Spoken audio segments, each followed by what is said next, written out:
नमस्कार, सत श्री अकाल, गुड मॉर्निंग सभी को। मैं राहुल राज आप सभी लोग का स्वागत करता हूं, वेलकम करता हूं। कैसे हैं आप लोग? उम्मीद करता हूं सब बेहतर होंगे और पढ़ाई लिखाई भी बेहतर चल रहा होगा, एकदम जोड़ों शोड़ों के साथ लगे होंगे। तो उम्मीद कर रहे हैं आप दिन प्रतिदिन बेहतर कर रहे होंगे और आगे भी बेहतर करेंगे। ठीक है, डेली अपना बहुत बड़ा सुधार नहीं करना जरूरी होता है, डेली खुद में छोटा छोटा सुधार ही करना जरूरी होता है। तो डेली खुद का छोटा छोटा सुधार कीजिए, एक समय आएगा कि आप पूरी तरह से सुधर जाएंगे। अगर मैथ का ही बात करें तो डेली अगर आप एक कॉन्सेप्ट पे भी कमांड करते हैं तो साल में 365 कॉन्सेप्ट पे आपका कमांड हो जाएगा। तो मान के चलिए करीब करीब पूरा मैथ आपका कंप्लीट हो जाएगा। और कोई भी चीज है तो उसमें समय तो देना पड़ता है, ऐसा तो है नहीं कि आप मैथ एक दिन पढ़ के कंप्लीट कर लेंगे। और कोई भी चीज है तो एक दिन में कंप्लीट नहीं होता है, उसके लिए समय देना ही पड़ता है। कोई आदत ही है तो उसको अगर छोड़ना होता है या किसी आदत को पकड़ना होता है तो उसके लिए आपको समय देना पड़ता है।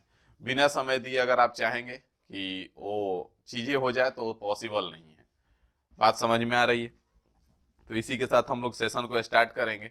ठीक है, तो यहाँ पे ध्यान देंगे, आज जो सेट है मैथ प्रैक्टिस का वो तीसरा दिन है।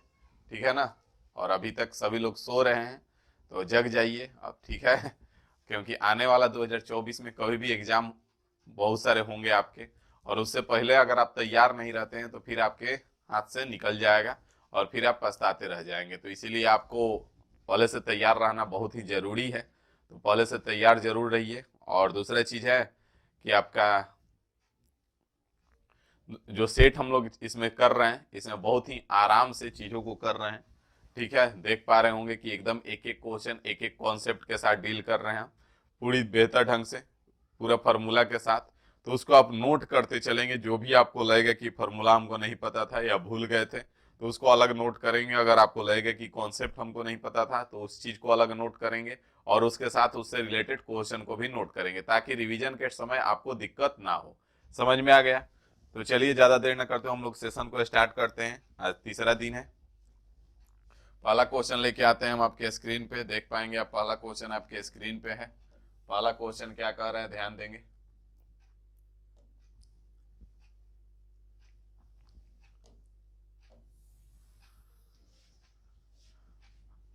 पहला क्वेश्चन कह रहा है कि यदि x का पावर 12.5 प्लस में 1/x का पावर 12.5 बराबर 16 है तो x का पावर 25 प्लस में 1/x का पावर 25 कितना होगा?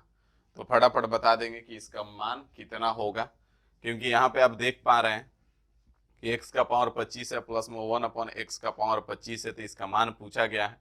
तो यहाँ पे अगर आप ध्यान से क्वेश्चन को देखेंगे तो आपको कुछ चीजें दिखाई देंगी कि यहाँ पे क्या है 12.5 है और यहाँ पे क्या है 25 है, मतलब इसका और स्क्वायर कर देंगे हम तो क्या आ जाएगा, हमारा 25 निकल के आ जाएगा। तो यहाँ पे हम कॉन्सेप्ट भी लगा दिए कि यदि अगर x प्लस 1/x बराबर आपका a है, x प्लस 1/x बराबर a है तो x square plus 1/x square क्या हो जाएगा, x square plus 1/x square बराबर आपका ए का स्क्वायर माइनस का 2 हो जाएगा। यही कॉन्सेप्ट होता है। तो यहाँ पे भी आप देखेंगे कि यही सेम चीज है कि यहाँ पे अगर हम इसका स्क्वायर करेंगे तो 25 मिल जाएगा, मतलब यहाँ पे आप देखेंगे कि x का पावर 12.5 है। ठीक है, प्लस में 1/x का पावर 12.5 है, कोई दिक्कत नहीं है। बराबर में कितना है, बराबर में आपका 16 है। अब यहां से अगर हम इसको करते हैं तो ये 12.5 है। अब 12.5 का अगर स्क्वायर कर दिए, यहाँ पे क्या हो रहा था, स्क्वायर हो रहा था, प्लस में 1/x का पावर 12.5 का स्क्वायर कर देंगे। तो ये दोनों तरफ हमने क्या किया, स्क्वायर किया। आप देख पा रहे हैं कि यहाँ पे भी स्क्वायर था तो यहाँ पे भी हमने स्क्वायर किया है। अब जब यहाँ स्क्वायर किया है तो यहाँ पे ए का स्क्वायर माइनस का 2 करना है, मतलब इधर 16 का स्क्वायर माइनस का 2 करेंगे। 16 का स्क्वायर माइनस का 2 मतलब 256 माइनस 2 254 हो जाएगा। यहाँ पे आप देखेंगे तो ये आपका 12.5 है, दुगुना होके कितना हो जाएगा, 25 हो जाएगा। और प्लस में 1/x का पावर कितना हो जाएगा, 25 हो जाएगा। बराबर कितना आ गया आपका, 254 आंसर आ गया। देखेंगे ऑप्शन ए में आपका आंसर है। बात समझ में आ गया? तो इसको देखेंगे आपकी, ये तो क्वेश्चन था ही, ठीक है, बेस पैटर्न पे था, डायरेक्ट यहाँ से कॉन्सेप्ट था, इसको पूछा गया। अब इसी पे आप देखेंगे कि इसी पे क्या करता है कि इसी पे कुछ इस प्रकार से आपसे पूछ लेता है। जैसे कि ये वाला क्वेश्चन देखेंगे, अगर ये क्वेश्चन आपको डायरेक्ट एग्जाम में मिलेगा तो वहां पे कंफ्यूज हो जाता है आदमी। जैसे ये वाला क्वेश्चन है, यहाँ पे आप देखेंगे कि x का पावर 42 प्लस 1 बटे में आपका x का पावर 21 है बराबर 7 है। देन x का पावर 84 प्लस 1 बटे में x का पावर 42 कितना होगा। अब इसको जब आप देख पा रहे हैं तो इसको आप क्या देख रहे हैं कि बहुत ही, अगर डायरेक्ट क्वेश्चन आपको एग्जाम में दिख जाए तो आप थोड़ा देर के लिए कंफ्यूज कर जाइएगा, थोड़ा देर के लिए रुक जाइएगा। तो यहाँ पे देखेंगे, अगर ध्यान से इसको करना चाहेंगे आप, तो यहाँ पे देखेंगे कि x का पावर 42 है, इसको हम बटे में x का पावर 21 लिख दिए, और प्लस में 1 अपॉन x का पावर 21 लिख सकते हैं, क्योंकि बटे में x का पावर 21 है तो दोनों के बटे में है, तो यहाँ पे 1 अपॉन x का पावर 21 लिख सकते हैं। बराबर में कितना हो जाएगा, बराबर में आपका 7 हो जाएगा, कोई दिक्कत नहीं है, बराबर में 7 हो जाएगा। बात समझ में आ रहा है। अब यहाँ पे देखेंगे कि इसको अगर हम क्या करें, इसको अगर ऊपर लेके जाते हैं तो ये माइनस हो जाएगा, तो ऊपर में हमको क्या मिल जाएगा, x का पावर 21 प्लस में 1 अपॉन x का पावर 21 मिल गया, बराबर में 7 मिल गया। अब यहां से देखेंगे कि ये चीज तो ठीक है, इस बेस कॉन्सेप्ट पे बन गया x प्लस 1 अपॉन x बराबर a, तो यहाँ पे x का पावर 21 प्लस 1 अपॉन x का पावर 21 बराबर हमको 7 दिख गया। लेकिन यहाँ पे जो पूछा है फिर उसको भी तो चेंज करना पड़ेगा ना। तो यहाँ पे जो पूछा है आपसे, क्या पूछा है, ध्यान देंगे, यहाँ पे x का पावर 84 है प्लस का 1 है बटे में x का पावर 42 है, बराबर क्या होगा, यही हमसे पूछा गया है। अब इसको भी थोड़ा देर के लिए आपको चेंज करना पड़ेगा पहले। तो यहाँ पे देखेंगे कि x का पावर 84 है, इसको बटे में हम लिख दे रहे हैं x का पावर 42 और प्लस में 1 अपॉन x का पावर 42 कर दे रहे हैं।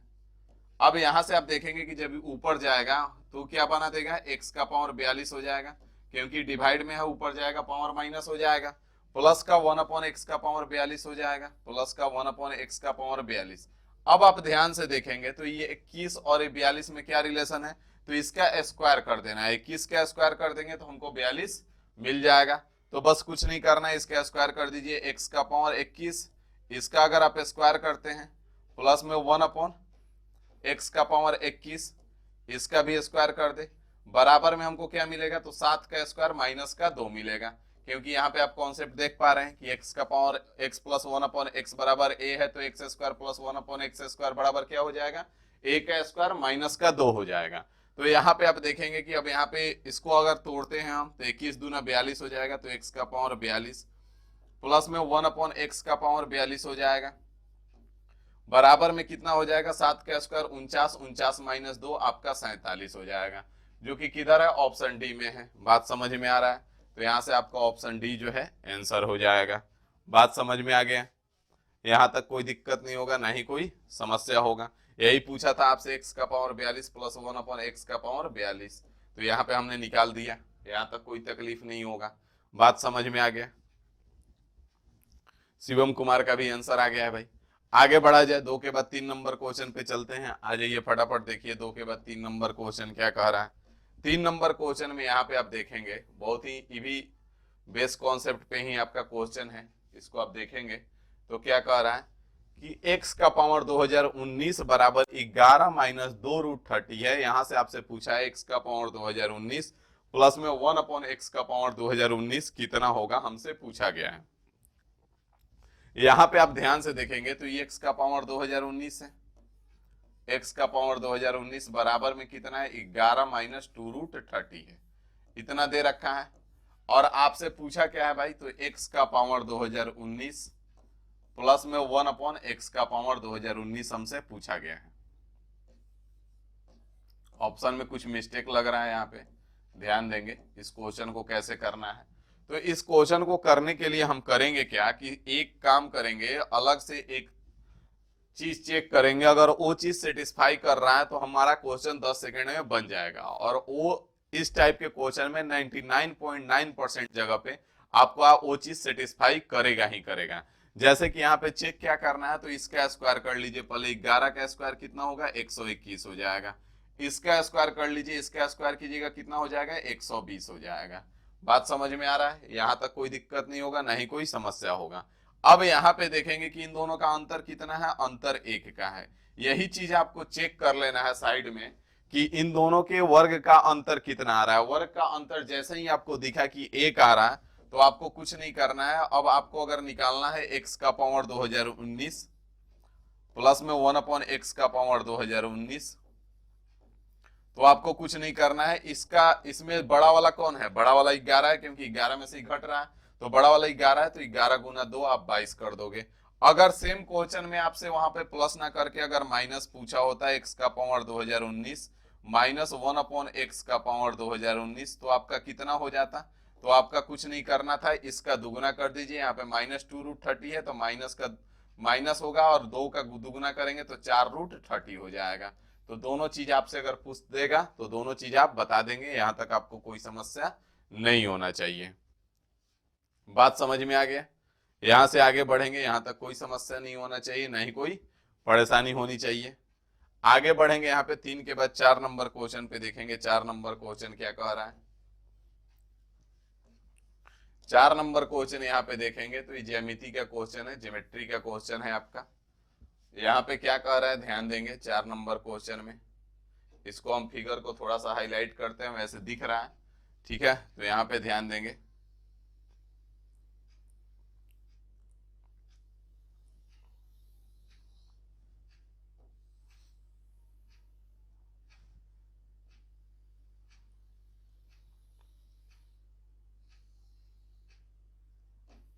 यहाँ पे 15 डिग्री है आपसे।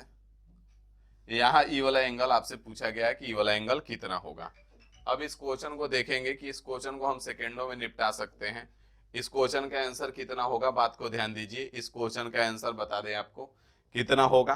तो यहाँ पे क्वेश्चन में पढ़ना क्या है कि ए बी सी में कोण बी का आंतरिक कोण समद्विभाजक ई क्या है, एंगल बाइसेक्टर है।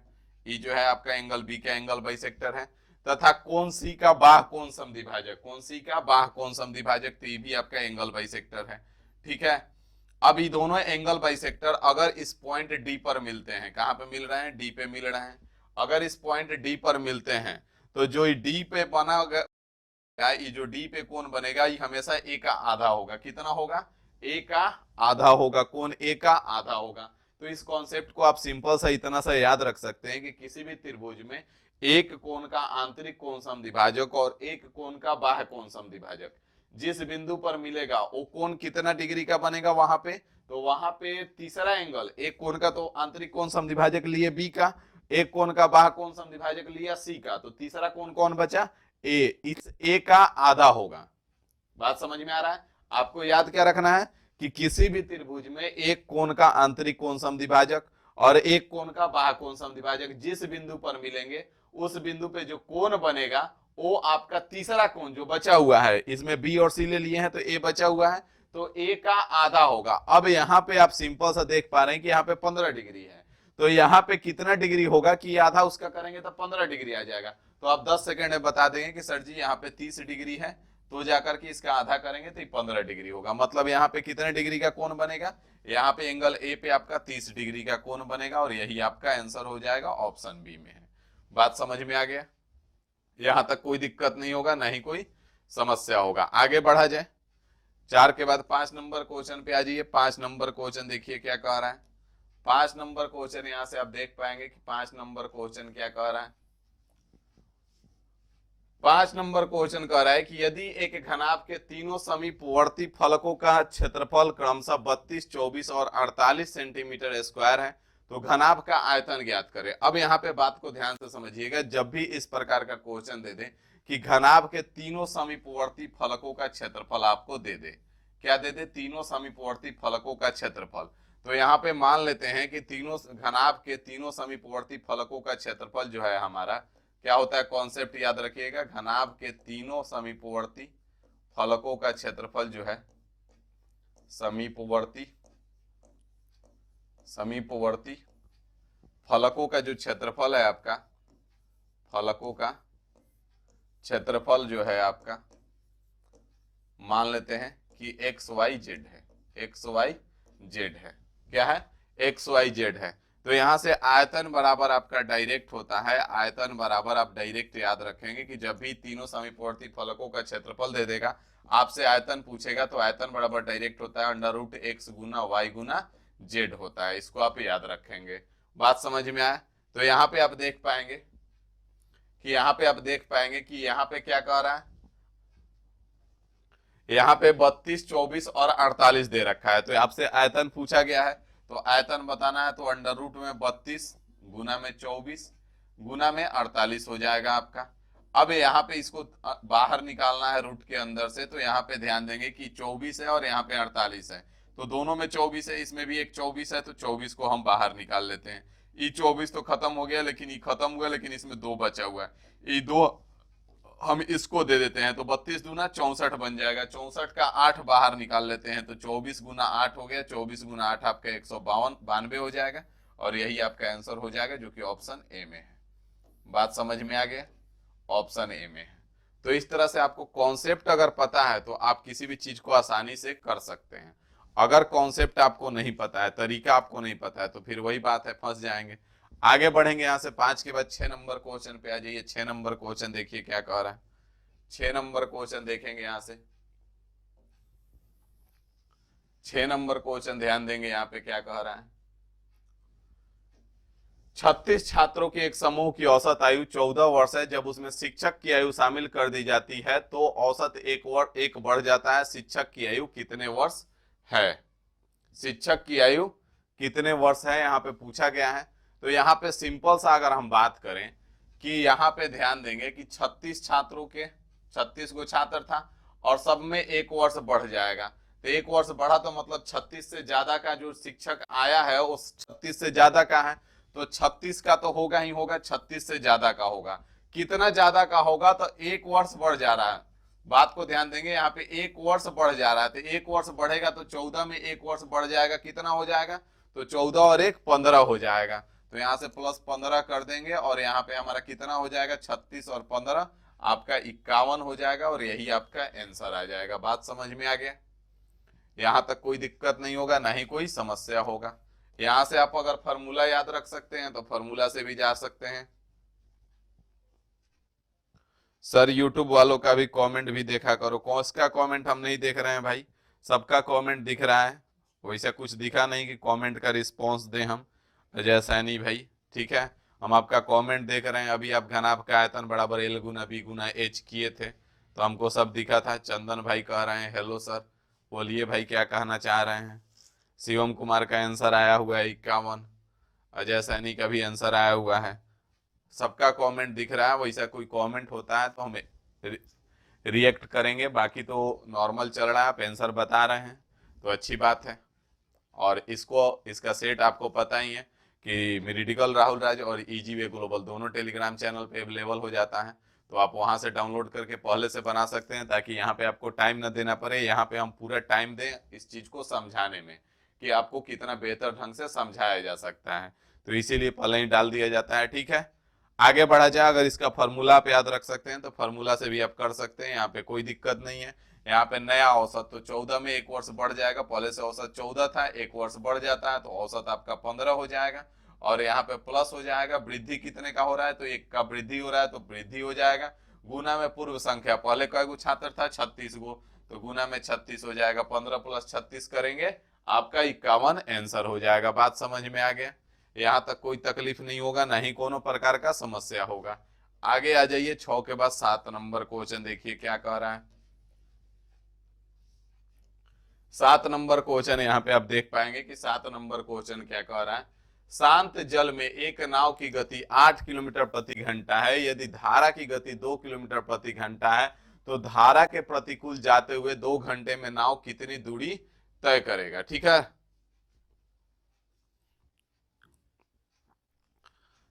यहाँ पे ध्यान देंगे कि शांत जल में एक नाव की गति 8 किलोमीटर प्रति घंटा है, मतलब कि स्टैंडर्ड नोटेशन के हिसाब से x का मान यहाँ पे 8 दे दिया। आगे कह रहा है धारा की गति 2 किलोमीटर प्रति घंटा है, मतलब y का वैल्यू 2 पता चल गया। तो धारा के प्रतिकूल जाते हुए 2 घंटे में नाव की कितनी दूरी तय करेगा? तो यहाँ से अगर हम पूछे कि धारा के प्रतिकूल नाव का स्पीड कितना होगा, तो यहाँ पे 8 है और यहाँ पे 2 है, तो 8 माइनस 2 हो जाएगा। धारा के प्रतिकूल बात कर रहा है तो माइनस कर देंगे, तो 8 माइनस 2 हो जाएगा। स्पीड कितना हो गया? 6 किलोमीटर प्रति घंटा। स्पीड यहाँ पे 6 किलोमीटर प्रति घंटा हो गया, और 2 घंटे में पूछा है कि 2 घंटे में नाव कितनी दूरी तय करेगा। तो 2 घंटा में अगर पूछा है तो 6 दूना 12 हो जाएगा, और यही हमारा आंसर हो जाएगा 12 किलोमीटर। बात समझ में आ गया, बहुत ही टुच्चा सा सवाल था। आगे बढ़ेंगे 7 के बाद 8 नंबर क्वेश्चन देखिए क्या कह रहा है। 8 नंबर क्वेश्चन यहाँ पे आप देख पाएंगे। 8 नंबर क्वेश्चन कह रहा है कि एक घड़ी का अंकित मूल्य 1600 रुपए है, वह 25% बट्टे पर बेची जाती है तो 20% का लाभ होता है, घड़ी का क्रय मूल्य ज्ञात करें। यहाँ पे घड़ी का क्रय मूल्य बताना है, तो पहले यहाँ पे जब अंकित मूल्य दे रखा है और बट्टा दे रखा है तो पहले इन दोनों का काम करेंगे, क्योंकि इससे हमको क्या पता चल जाएगा, विक्रय मूल्य पता चल जाएगा। और जब विक्रय मूल्य पता चल गया और लाभ पता है तो फिर हम क्रय मूल्य आसानी से निकाल लेंगे। तो यहाँ पे 25% बट्टा है तो 25% का मतलब आपका कितना हो जाएगा, 1/4 हो जाएगा। मतलब 4 का सामान कितने में बेचेगा, 3 में। यहाँ पे कह रहा है कि अंकित मूल्य आपका 4 हो जाएगा और ये आपका विक्रय मूल्य हो जाएगा 3। यहाँ से इसका मान दे रखा है 1600, कितना गुना है, 400 गुना है। तो यहाँ पे विक्रय मूल्य कितना हो जाएगा, तो विक्रय मूल्य आपका 400 गुना कर देंगे तो विक्रय मूल्य आपका 1200 हो जाएगा। बात समझ में आ गया, यहां तक कोई दिक्कत नहीं है, ना ही कोई समस्या है। आगे कह रहा है कि 20% का लाभ होता है, तो 20% का मतलब यहाँ पे कितना हो जाएगा, तो 20% का अगर बात कर ले हम तो 20% का मतलब 1/5 हो जाएगा। मतलब 5 का सामान कितने में बेचा जाएगा, 6 में। ये आपका क्रय मूल्य हो जाएगा और ये आपका विक्रय मूल्य हो जाएगा। यहां से आप देखेंगे कि इस विक्रय मूल्य इसका 1200 है, मतलब इसका मान पता है हमको कि 1200 है। तो जब ये 1200 है तो कितना गुना है, 200 गुना है। तो जब ये 200 गुना है तो इसका भी हम 200 गुना कर देंगे और हमारा कितना आ जाएगा, 1000 आ जाएगा। बस यही हमको करना था, जो कि ऑप्शन डी में है और यही आपका आंसर हो जाएगा। बात समझ में आ गया। अजय सैनी का भी आंसर आ चुका है, शिवम कुमार है, आंसर आ चुका है, बहुत बढ़िया। आगे बढ़ेंगे, यहां तक कोई समस्या नहीं होगा, ना ही कोई परेशानी होगी। आगे बढ़ा जाए, 8 के बाद 9 नंबर क्वेश्चन पे चलेंगे। 9 नंबर क्वेश्चन देखिए क्या कह रहा है। 9 नंबर क्वेश्चन यहाँ पे आप देखेंगे, 9 नंबर क्वेश्चन यहाँ पे क्या कह रहा है। 9 नंबर क्वेश्चन जो है आपका मिक्सचर का क्वेश्चन है। 9 नंबर क्वेश्चन कह रहा है कि दूध और पानी के 60 लीटर मिश्रण में दूध और पानी की मात्रा का अनुपात जो है आपका 3:2 है। यदि हम दूध और पानी 1:1 करना चाहते हैं तो सब मिश्रण में कितना और पानी मिलाया जाना चाहिए। तो यहाँ पे ध्यान देंगे कि यहाँ पे 3:2 है, 3:2 है, दूध और पानी, मिल्क और वाटर। बात को समझिएगा, तो टोटल कितना है, टोटल 5 है। और यहां से कह रहा है कि टोटल आपका 60 है, तो ये कितना गुना है, 12 गुना है भाई साहब। तो 12 गुना है तो इसका भी अगर 12 गुना करेंगे तो 60 लीटर में 24 लीटर पानी हो जाएगा। और अगर इसका 12 गुना करेंगे तो 60 लीटर में 36 लीटर दूध हो जाएगा। 36 लीटर दूध है, 24 लीटर पानी है। हमको बोला है कि दूध और पानी 1:1 करना चाहते हैं। 1:1 करने का मतलब क्या है कि उसमें दूध और पानी बराबर होना चाहिए। क्या होना चाहिए, दूध और पानी आपका बराबर होना चाहिए। तो दूध और पानी बराबर होना चाहिए। तो यहाँ पे 36 लीटर दूध है, दूध को निकालना नहीं है, पानी को मिला सकते हैं लेकिन दूध को निकाल नहीं सकते हैं। यहाँ पे बोला गया है कि दूध को निकालना नहीं है, पानी को मिलाना है। तो जब अगर यहाँ पे दूध को निकालना होता तो 12 लीटर कम कर देते, दोनों में 24-24 हो जाता। लेकिन दूध को निकालना नहीं है, पानी मिला के बराबर करना है। तो इसमें हम 12 लीटर और प्लस कर देंगे तो हमारा 36 लीटर पानी भी हो जाएगा और 36 लीटर आपका दूध भी हो जाएगा। तो दोनों का अनुपात कितना हो जाएगा, 1:1 हो जाएगा। बात समझ में आ गया। आगे बढ़ा जाए, आगे चलेंगे, यहां तक किसी भाई को कोई भी समस्या नहीं होगा। आ जाइए 9 के बाद 10 नंबर क्वेश्चन पे आ जाइए। 10 नंबर क्वेश्चन देखिए क्या कह रहा है। 10 नंबर क्वेश्चन आपका कह रहा है, 10 नंबर क्वेश्चन कह रहा है कि 3 क्रमागत सम संख्याओं का योग 24 है, तो ठीक बीच वाली सम संख्या क्या है। तो यहाँ पे 10 सेकंड का सवाल है। जब भी आपसे, इस बात को याद रखेंगे आप, कि जब भी आपसे पूछता है कि 3 क्रमागत सम संख्याओं का औसत योग दे दे, या फिर 5 क्रमागत सम संख्याओं का योग दे दे, या फिर 7 क्रमागत सम संख्याओं का योग दे दे, या फिर विषम संख्या का योग दे दे, यहाँ पे सम हो या विषम हो कोई दिक्कत नहीं है। बस इतना सा आपको करना है कि 24 योग है और कितने संख्याओं का है, 3 गो का है, तो बटे में 3 कर दीजिए। यहाँ पे बीच वाली संख्या आपका डायरेक्ट निकल के आ जाएगा। बीच वाली संख्या कितना हो जाएगा, 8 हो जाएगा। बीच वाली संख्या आपका डायरेक्ट 8 निकल के आ गया। अगर अब आपसे पूछा जाए कि पहली संख्या की सबसे छोटी संख्या, तो 8 के पहले सम संख्या कौन सा आएगा, 6 हो जाएगा। अगर सबसे छोटी सम संख्या इस क्वेश्चन में पूछता तो 6 हो जाता। अगर इस क्वेश्चन में पूछता कि सबसे बड़ी सम संख्या बताएं तो यहां से 8 और 2 10 हो जाता। तो यहाँ पे आपसे पूछा है कि ठीक बीच वाली सम संख्या, तो यहाँ पे आपका 8 हो जाएगा, डायरेक्ट निकल के आ गया। अगर इन दोनों में से कुछ पूछा होता तो वो भी बता देते, तो यहाँ पे ऑप्शन ए आपका आंसर हो जाएगा। पीके पिंटू है, शिवम कुमार है, रिंकी राव है, अजय सैनी है, सबका आंसर आ रहा है। बहुत बढ़िया, वेरी गुड। आगे बढ़ा जाए यहां से, यहां तक कोई तकलीफ नहीं होगा। 10 के बाद 11 नंबर क्वेश्चन पे आ जाइए फटाफट। 11 नंबर क्वेश्चन देखिए क्या कह रहा है। 11 नंबर क्वेश्चन यहाँ पे आप देख पाएंगे।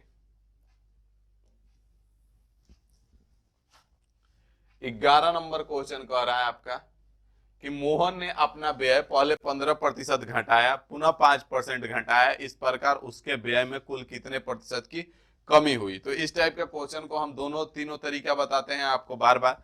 यहाँ पे अगर आप देखेंगे कि डाटा आसान है, तो डाटा आसान है तो ई वाला फॉर्मूला लगा दीजिए, एक्स प्लस वाई वाला, एक्स प्लस वाई प्लस में एक्स वाई बटे में 100। अब अगर यहाँ वृद्धि करेगा तो एक्स प्लस में रहेगा, और कमी करेगा तो एक्स माइनस में रहेगा। अगर यहाँ पे वृद्धि करेगा तो प्लस होगा, कमी करेगा तो माइनस होगा।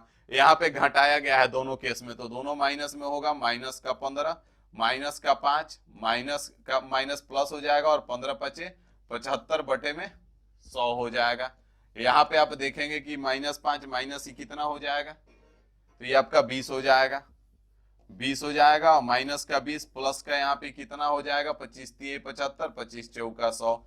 यहाँ पे 20 प्लस 3/4 है, मतलब 20 में से 3/4 घटाएंगे तो यहाँ पे 19 को अलग कर लीजिए। बात को ध्यान दीजिएगा कैसे घटा रहे हैं। 20 में से इसको घटाना पड़ेगा ना, तो 19 को अलग कर लिए। 20 में से 19 को अलग कर दिए तो बचा कितना, 1। 1 में से 3/4 घटा दीजिए।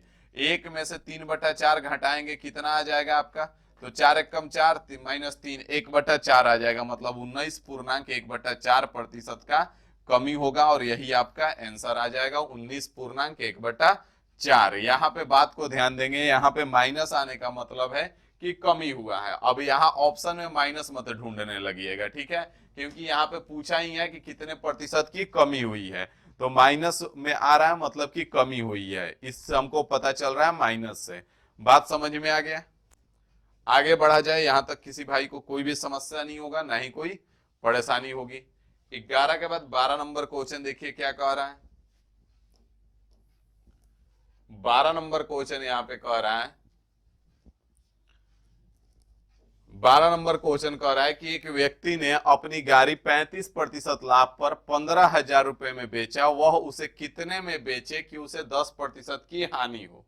यहाँ पे ध्यान देंगे कि जब 35% के लाभ पे कोई चीज बेचा जाएगा, मतलब कितने परसेंट पे बेचा जाएगा, 135% पे बेचा जाएगा। जाहिर सी बात है, अगर कोई भी चीज 35% के लाभ पे बेचा जा रहा है, मतलब कितने में बेचा जाएगा, 135% पे बेचा जाएगा।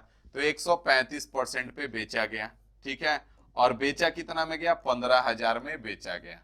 15,000 में बेचा गया। यहां तक आपको तनिक भी तकलीफ नहीं होना चाहिए। यहां से काटेंगे तो 15 से काट दीजिए, ये 1000 बार में कट जाएगा, और इसको 15 से काटेंगे तो 15 9 135 हो जाएगा। 9% का वैल्यू आपका 1000 आ चुका है। अब यहाँ पे पूछा है कि कितने में बेचे कि 10% की हानि हो। 10% की हानि होने का मतलब कितने परसेंट पे बेचा जाएगा, 10% पे का अगर किसी चीज पे हानि हो रहा है तो उसको कितने में बेचा जा रहा है, 90% में बेचा जाएगा। तो यहां से 90% का पता करना है, तो यहां से 90% का निकाल लेंगे कि 90% का कितना हो जाएगा।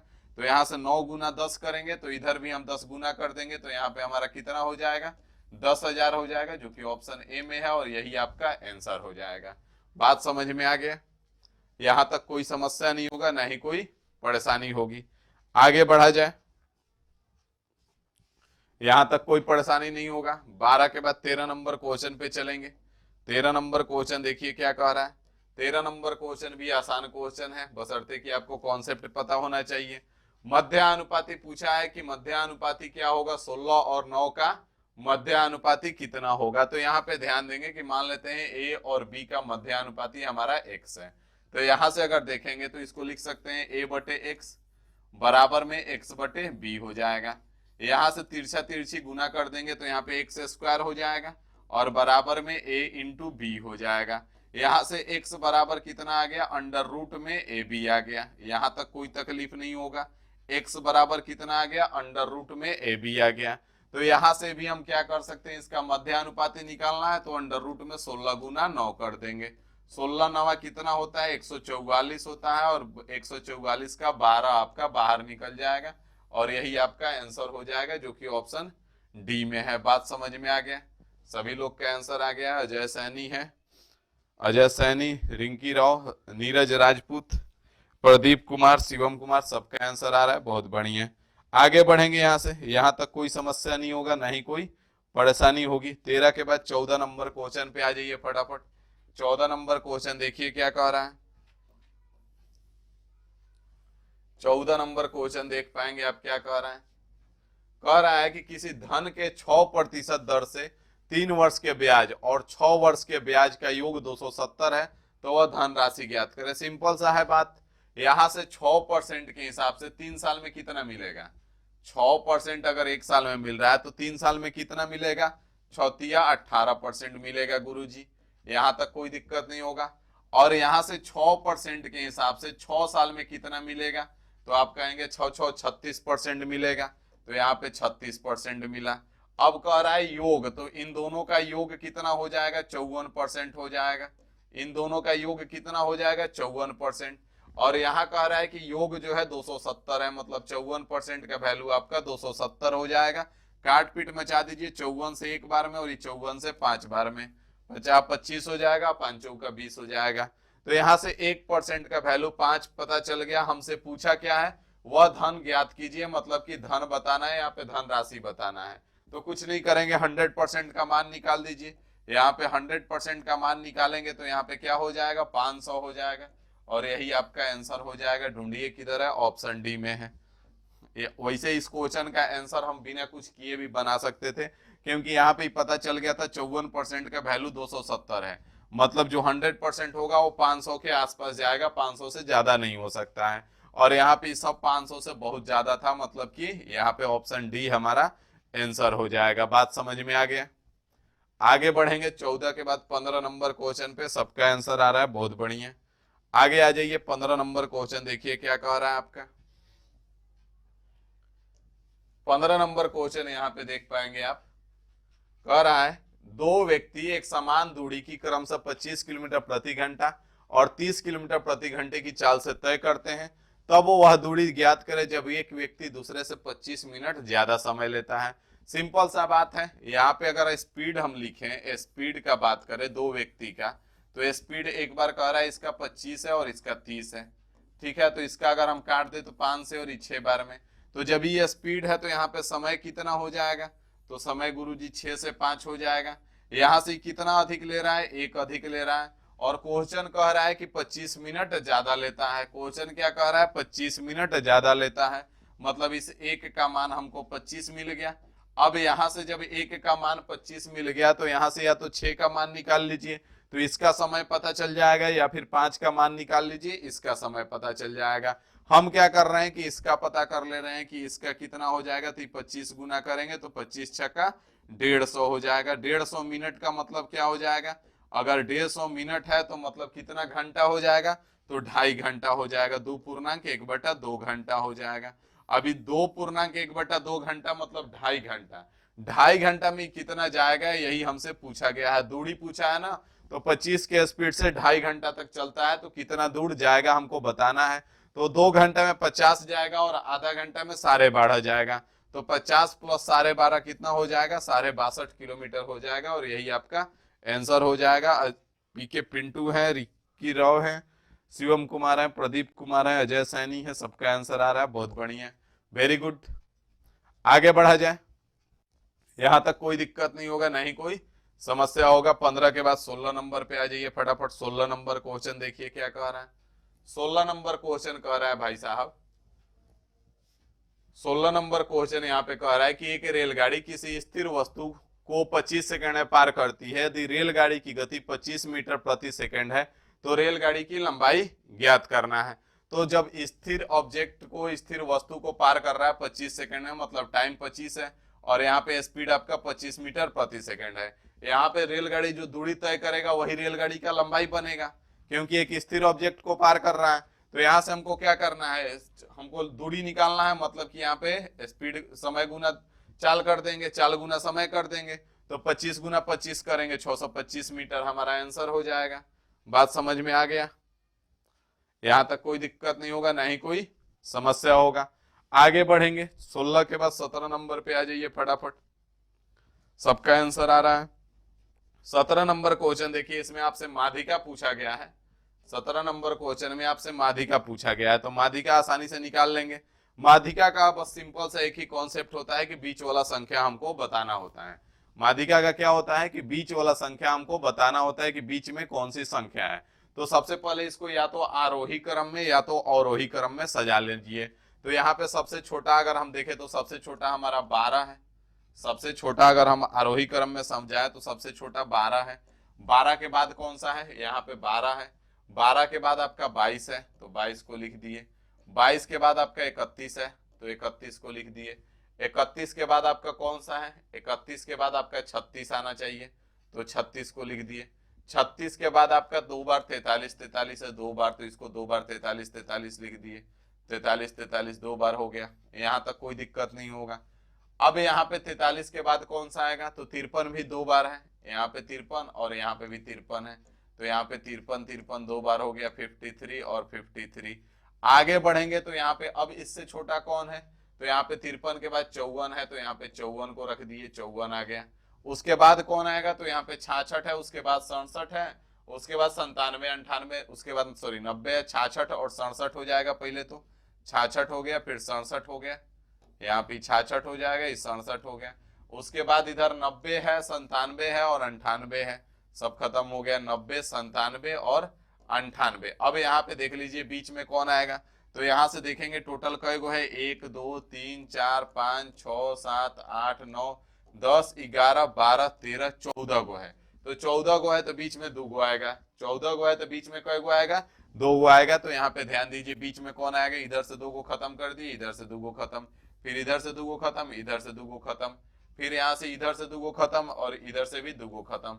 तो बीच में हमारा यहाँ पे देख पा रहे हैं कि 53 53 आ गया, तो यहाँ से 53 53 का आधा कर दीजिए, 53 प्लस 53 का आधा कीजिएगा, कितना हो जाएगा, यहाँ से 53 प्लस 53 का आधा कीजिएगा तो 53 53 106 हो जाएगा, और 106 का 2 कीजिएगा तो यहाँ पे बीच में कितना आ जाएगा, 53 ही हो जाएगा। बात समझ में आ गया? तो यहाँ पे कितना आ जाएगा, 53 आपका आंसर हो जाएगा। ठीक है, तो यहाँ पे मीडियन में आपको बस इतना से याद रखना है माध्यिका में कि बीच वाली संख्या बताना होता है। बीच वाली संख्या बताने के लिए सबसे पहले उस पूरा हम जो डाटा दिया हुआ है, या तो आरोही क्रम में, असेंडिंग ऑर्डर में, या तो अवरोही क्रम में, डिसेंडिंग ऑर्डर में, दोनों में से किसी में हम सजा लेंगे और उसके बाद बीच वाली संख्या निकाल देंगे। अब बीच वाली संख्या निकालेंगे तो यहाँ पे जैसे कि देखा आपने 14 गो है, तो 14 गो है तो बीच में 2 गो आएगा, तो दोनों को जोड़ के 2 से भाग देंगे। अगर यहाँ पे 13 गो होता तो बीच में 1 आता, तो बीच में 1 आता, वही हमारा आंसर हो जाता। बात समझ में आ गया? आगे आ जाइए, 18 नंबर क्वेश्चन देखिए क्या कह रहा है। 18 नंबर क्वेश्चन कह रहा है कि एक त्रिभुज जिसकी भुजा 15 मीटर 16 मीटर और 17 मीटर है, तो त्रिभुज का क्षेत्रफल ज्ञात करें। यहाँ पे त्रिभुज का क्षेत्रफल बताना है, तो त्रिभुज का क्षेत्रफल बताना है तो सिंपल सा बता देंगे, क्योंकि तो आपको देख के पता चल गया कि कौन सा त्रिभुज है, ये हमारा विषम बाहु त्रिभुज है। विषम बाहु त्रिभुज है तो यहाँ पे हमको क्या करना पड़ेगा, यहाँ पे हमको हीरोन्स फॉर्मूला लगाना पड़ेगा। तो सबसे पहले हीरोन्स फॉर्मूला में हम एस निकालेंगे। एस बराबर क्या होता है, त्रिभुज के तीनों भुजाओं का योग बटे में 2 हो जाएगा। तो 15 16 और 17 जोड़ेंगे तो 15 16 31 हो जाएगा, 31 7 38 10 48 हो जाएगा। यहाँ पे a plus b plus c by 2 हो जाएगा। ए प्लस एस बराबर एस, तो यहाँ से 48 बटे 2 कर देंगे, 48 बटे 2 का मतलब 24 आ जाएगा। यहाँ तक कोई दिक्कत नहीं होगा। अब यहाँ से एरिया बराबर क्या होता है, क्षेत्रफल बराबर क्षेत्रफल जब आपको निकालना होता है तो क्षेत्रफल बराबर होता है एस इंटू एस माइनस ए इंटू में एस माइनस बी इंटू में एस माइनस सी। यहाँ पे आप देख पाएंगे कि यहाँ पे क्या हो जाएगा, आपका 24 हो जाएगा, यहाँ पे गुना में s माइनस ए मतलब 24 माइनस 15 करेंगे कितना हो जाएगा 9 हो जाएगा। s माइनस बी मतलब 24 माइनस 16 करेंगे 8 हो जाएगा। और s माइनस सी मतलब 24 माइनस 17 करेंगे आपका 7 हो जाएगा।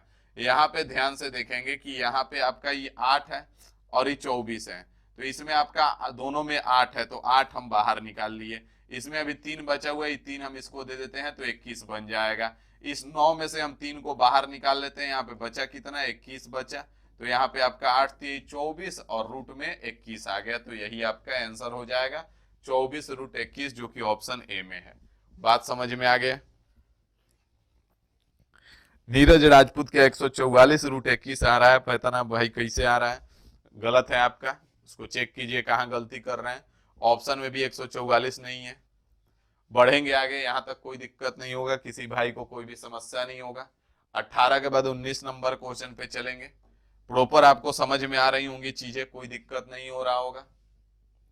19 नंबर क्वेश्चन यहाँ पे आप देखेंगे, एक साझेदार एक व्यवसाय क्रमशः 9,000 रुपए एवं 10,500 रुपए का निवेश करता है।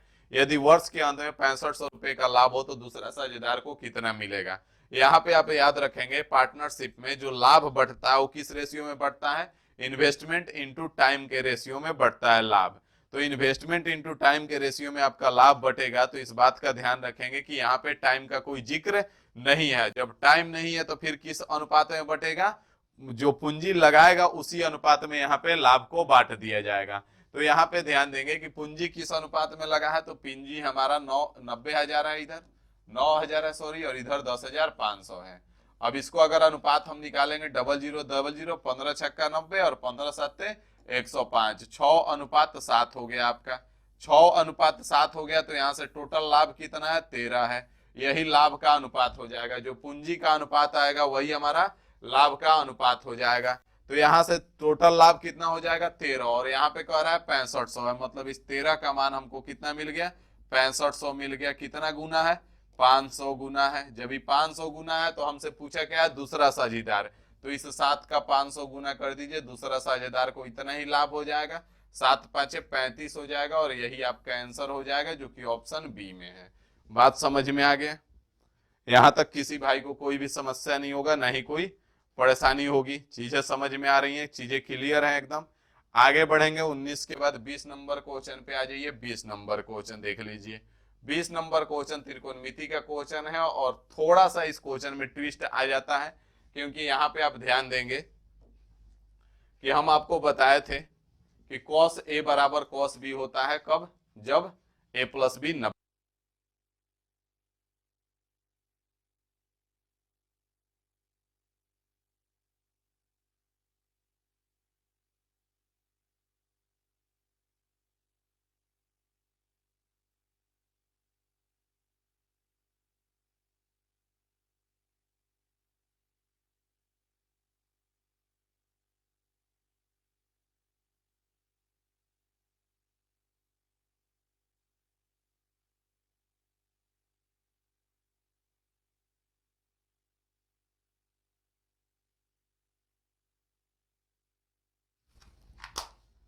यहाँ पे ध्यान देंगे कि यहाँ पे हमने क्या बोला कि सबसे पहला बात कि यहाँ पे cos a बराबर sin b होगा। cos a बराबर sin b होगा, कब होगा, जब a प्लस बी आपका 90 होगा। cos a बराबर sin b होगा, कब होगा, जब a प्लस बी आपका 90 होगा, तो cos a बराबर sin b हो जाएगा। तो यहाँ पे 3/2 तो ज्यों का त्यों हमने रख दिया। यहाँ पे ध्यान दीजिएगा cos 39 है, तो इसको हम sin 51 लिख सकते हैं, क्योंकि 39 और 51 कितना हो जाएगा 90 होगा। तो यहाँ पे हम इसको लिख सकते हैं sin 51। cos 39 को हम sin 51 कर दे रहे हैं, क्यों कर दिए, क्योंकि नीचे sin 51 है, कट जाएगा, तो इसीलिए कर दिया। आप नीचे वाला को भी चेंज कर सकते हैं, इसको ना चेंज करके इसको लिख दीजिए cos 39, क्योंकि यहाँ पे 51 है तो cos 39 आएगा, दोनों मिलके 90 हो रहा है, तो दोनों बराबर होगा, तो कोई दिक्कत नहीं है। तो यहाँ पे हमने ऊपर वाला को कर दिया, यहाँ तक तो कोई दिक्कत नहीं होना चाहिए। माइनस में यहाँ पे आएंगे आप तो साइन स्क्वायर 39 है, साइन स्क्वायर 39 है। यहाँ पे ध्यान देंगे अब कि इस cos 51 को फिर से हम यहाँ पे क्या लिख सकते हैं, साइन स्क्वायर 51 को cos 39 लिख सकते हैं। तो यहाँ पे cos स्क्वायर 39 कर दिया हमने, cos स्क्वायर 39 कर दिया। क्यों, क्योंकि 51 और 39 90 हो रहा है, 90 हो रहा है तो दोनों बराबर होगा। अब यहां से sine square theta plus cos square theta आपको दिख गया होगा, तो दिख गया तो 1 मिल जाएगा। तो यहाँ पे अगर देखे तो ये कट जाएगा, यहां से क्या बचा आपका 3/2 बचा, और माइनस में यहाँ पे ये अंडर रूट में 1 हो जाएगा।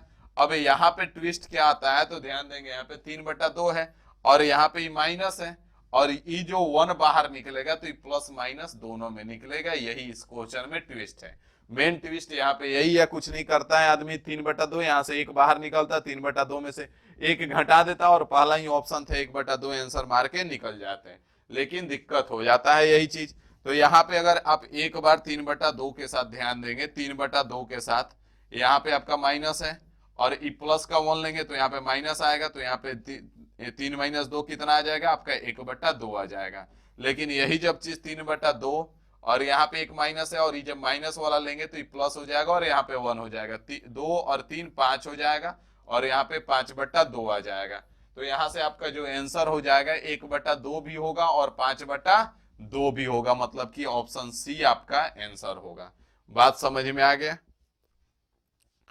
तो उम्मीद है कि यहां तक आपको तनिक भी समस्या नहीं हुआ होगा, ना ही कोई परेशानी होगी, सब क्लियर समझ में आ रहा होगा। हम टाइम लेकर के जानबूझ करके आपको एक एक चीज क्लियर कर रहे हैं, ताकि यही सारा क्लियर रहेगा तभी जाकर के आपका एग्जाम क्रैक होगा। ठीक है, तो आप पहले से बना लीजिए, उसके बाद क्वेश्चन का अप्रोच देखिए, उसमें क्वेश्चन को देख के सोचने का तरीका देखिए कि हम क्या सोच रहे हैं और आप क्या सोच रहे हैं। ठीक है, तो चलिए आज का सभा यहीं पे समाप्त करेंगे। हम लोग मिलेंगे फिर 9:15 पे easy way S R O पे। ठीक है, 9:15 पे easy way S R O पे मिलेंगे। वहां पे अलजबरा पढ़ रहे हैं तो वहां पे अलजबरा को आगे कंटिन्यू करेंगे। ठीक है, easy way S R O पे आ जाइए 9:15 पे सुबह में। ठीक है ना, वहां पे अजय सैनी का 18 आया है भाई, चलिए बढ़िया है। ठीक है, तो मिलेंगे फिर हम आपको 9:15 पे सुबह में easy way S R O channel पे। अभी के लिए इतना ही रखते हैं।